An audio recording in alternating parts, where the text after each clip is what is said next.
Infinite Campus, which is accessible through your parent portal account, is the place where you can access your students' attendance record. Once you are in Infinite Campus in the app, you can select attendance by tapping on the three lines on the upper left and select attendance. The screen will display the quarters of the school year. If you have an elementary student, it will display their grade level and the times absent or tardy by quarter, with the total number at the bottom of the column. If you have a secondary student, it will display the current quarter and the classes your student is currently enrolled in for that quarter. Attendance is taken in each of their classes each day.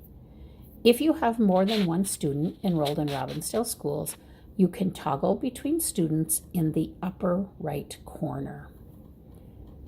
You can tap on one of the course names for a secondary student to get into more detail for their attendance record.